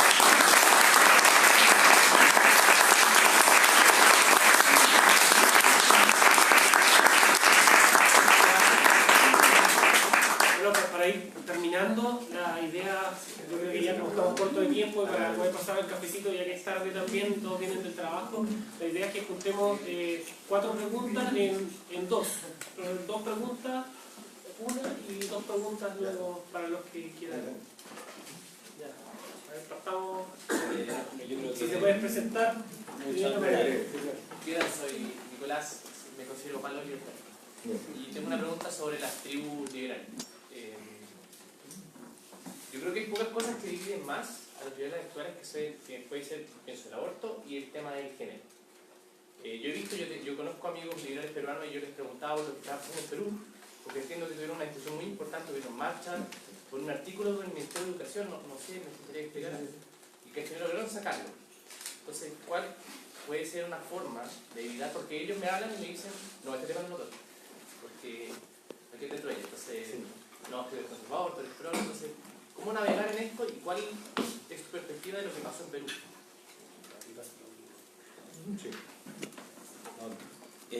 Bueno, con una pequeña libertad, ya que estamos en el sentido libertario. No. Ah, perdón. Gabriel, estudiante y ningún logro que reportar hasta ahora más allá de eso. Estás estudiando de un repaso. Ya hice acá. Tomo una libertad de hacer la pregunta, explicarla bien y luego cerrar la pregunta. ¿Cómo devolvemos el fuego a los hombres? Ya después de haber evitado este diagnóstico de que hemos salido de la época de los faraones y las tiranías, hemos salido de la oscuridad para caer en una época roja, roja de sangre, roja de ira y de izquierdas brutales. ¿Cómo podemos de nuevo recoger la antorcha, llevar el fuego de Prometeo a la gente? A no solamente entre nosotros, entre los escritores y los políticos, cómo llevarlo al hombre de diario, al hombre de pie, al obrero, al empresario mismo, que hay mucho empresario de izquierda, mucho empresario de derecha y no compran un liberalismo completo. ¿Cómo devolvemos ese fuego de libertad, de individualidad compartida a los hombres? Porque ya sabemos el qué, sabemos que hay que dar ese paso. ¿Cuál es ese primer paso? ¿Cómo devolvemos el fuego a los hombres? Sí, voy a seguir con eso porque no podemos tener 3 días más con esto, pero bueno, chiquitito. Primero hay que escucharlos. Hay una tarea que en todo esto no hemos hecho. No nos hemos puesto en sus zapatos. Es decir, no sabemos en qué idioma están hablando. Si hablan palabras sencillas o complejas, vastas o elaboradas.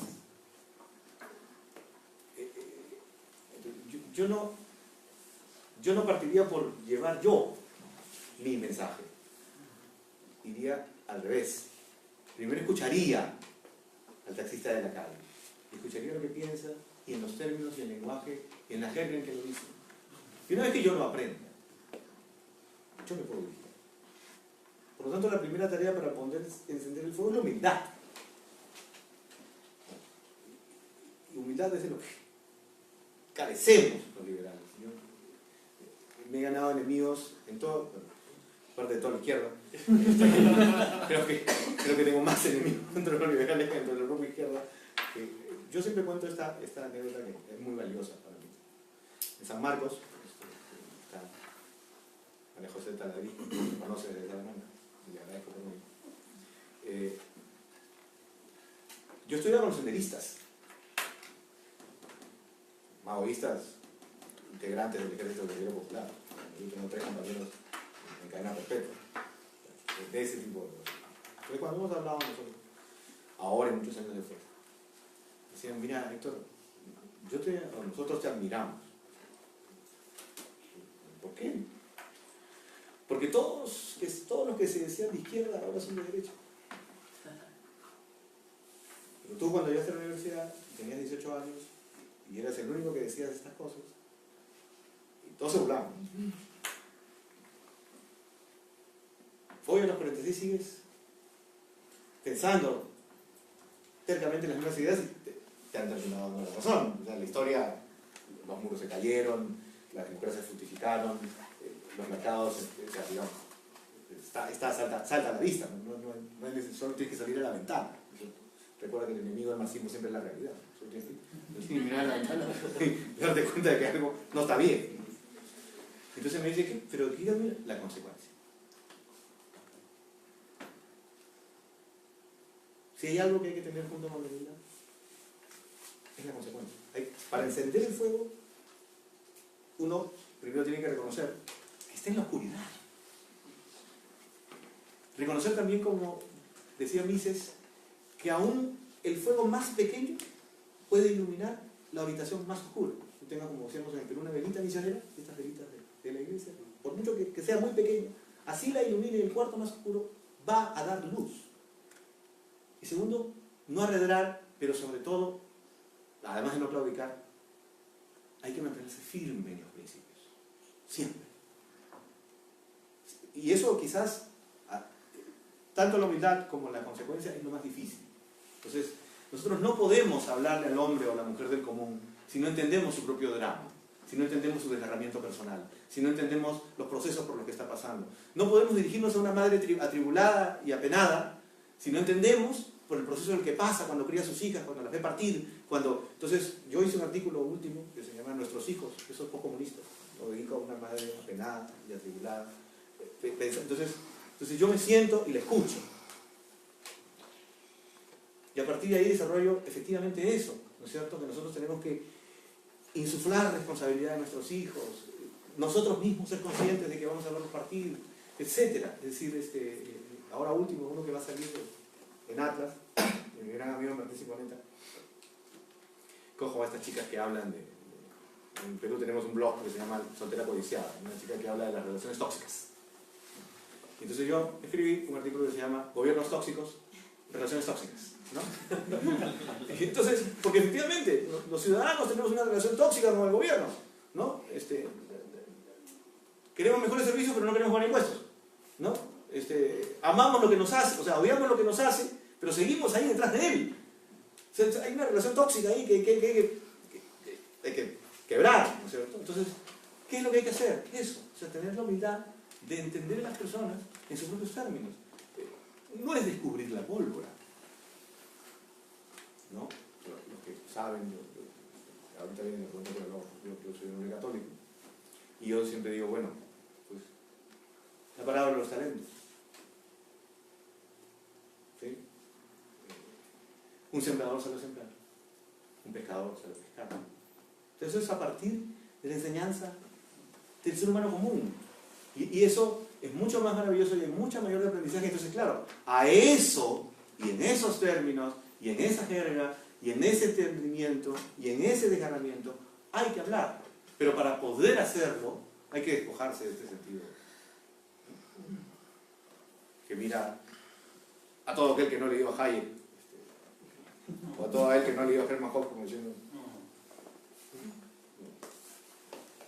O sea, eso se tiene que evitar. O sea, se tiene que evitar a toda costa. Primero, porque rompe con el sentido liberal más básico, que es el respeto al otro. Y la primera demostración de respeto al otro es escuchar al otro. Es escuchar cuáles son sus problemas, cuáles son sus desgarramientos, cuáles son sus vicisitudes. Aprender de eso. Ponerse en sus zapatos. Sobre la base de eso, todo es posible. Y lo segundo, es coherencia y constancia. Que es lo otro más difícil. Porque las tentaciones, pues están a la vuelta de esquina. ¿Sí? ¿Cuántas veces no le han dicho, oye, pero si te haces cambiar, vas a tener amigos, te van a querer, puedes ser juez supremo, o sea, vas a poder publicar en la Católica? No.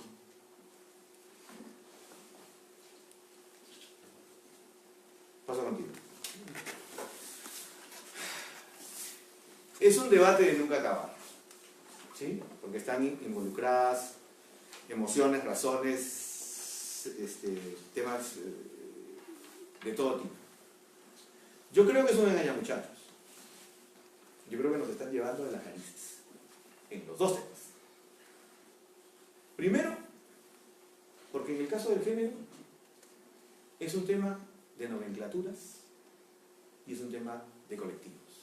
Y nosotros somos algo completamente distinto a eso. El ser humano no tiene nomenclaturas. ¿Sabes quién imponía nomenclaturas? Los nazis. Marcaban, ¿no? L, G, T, B, I, X, Y, Z. El ser humano, si hay algo que caracteriza la libertad del ser humano es quebrar esas clasificaciones, quebrarlas por completo.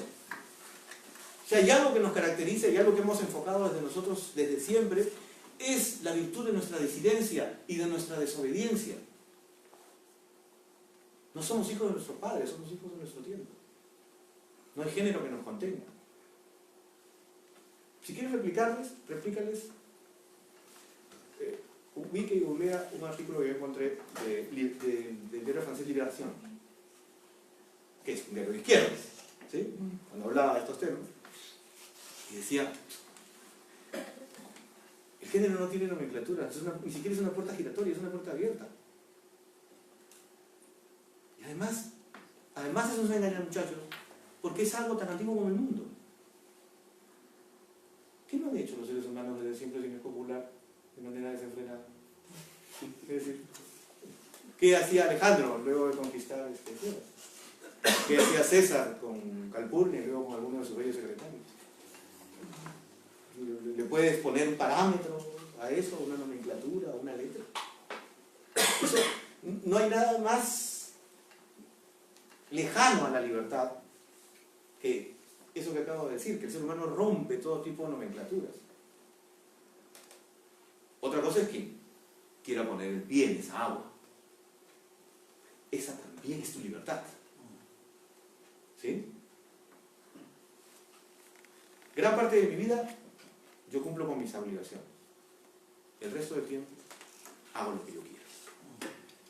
Vamos a entenderlo así. El ser humano, durante gran parte de su vida, gran parte de sus días, cumple con sus obligaciones, pero el resto del tiempo hace lo que quiere. ¿Qué significa hacer lo que quiere? Que eso no te incumbe. Entonces yo siempre he calificado el género como algo que es absolutamente privativo del dormitorio. Y en eso no hay ley, es cancha libre, como dicen los jóvenes en el Perú. El que quiera, libre y responsablemente, entre dos adultos mutuamente consentidos, entre dos adultas mutuamente consentidas, o entre varios adultos y adultas mutuamente consentidos también. Con un adulto y una adulta, perfecto. Con un adulto y varias adultas. Con una adulta y varios adultos. Eso es una tarea que se deja en dormitorio. Lo que sí no puede ser coercitivo. Y entonces, el debate que nosotros tenemos que enfocar en el género es que no sea coercitivo, que es precisamente lo que es. Y no hay nada más inmundo que un político o un activista queriendo meterse en nuestros dormitorios. No tiene por qué, no tiene el derecho, no tiene ningún derecho. La propia gente de izquierda, que puede citar el artículo de liberación, lo hace, se los dice. O sea, tú puedes estar en una sola persona, porque además, hombre, es como uno quiera. En eso uno tiene que ser también un liberal consecuente. Y decidir por un partido, o sea, puede tener un solo matrimonio o varios, una sola mujer con varios, un solo hombre con varios. Pero eso, mientras sea pacífico, entre dos adultos mutuamente consentidos y voluntario, eso no tiene por qué ser ni siquiera legislado. El aborto es otro engaño, muchachos, porque es un debate que no tiene solución. Y es un debate que no tiene solución porque es un debate de permanentes facciones. Es muy curioso que lo proclamen personas que defienden ideas que han matado a 100 millones de personas. Hombres, mujeres, niños y ancianos. Y eso es lo primero que les tienen que decir. Para acabar de una vez con este maldito debate. Y hay que decirlo así, maldito debate. Que nos está llevando a todos a confusiones realmente extremas. No puede ser propuesto por personas que mantienen ideas que han matado de hambre, que han matado por fusilamientos, que han matado en marchas forzadas a 100 millones de personas. Peruanos, chilenos, chinos, rusos, moldavos, que han ocasionado una guerra mundial, que estuvieron a punto de conflagrarnos en una tercera guerra con la crisis de los misiles en Cuba. No tienen ningún derecho. Han perdido por completo precisamente eso, autoridad moral, para dirigirnos a todos, el resto de las personas que no pensamos como ellos, en un debate como ese. Que es un debate sobre la vida, la responsabilidad personal, las creencias y sus consecuencias. Una vez dicho eso, ya es eso fuera. Porque es un debate de derechos, en un sistema basado en el Estado de Derecho. Un Estado de Derecho en el que ese resto de personas no cree. Y si es posible, se lo desmonta, ya sea a través de la anarquía o cualquier otra visión que contenga. O sea, primero, para empezar, un debate que tiene que ver con la moral íntima y personal de las personas, tu interlocutor tiene que tener esa. Sobre eso, mi posición es la de ser un liberal pro vida. Y ahí lo dejo, porque si no, será la noche de los cuchillos largos y todo. Un gran aplauso a Héctor.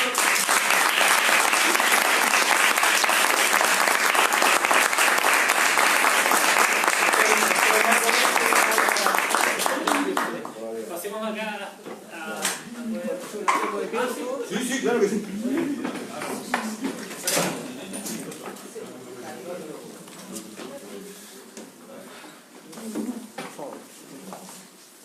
¿Listo?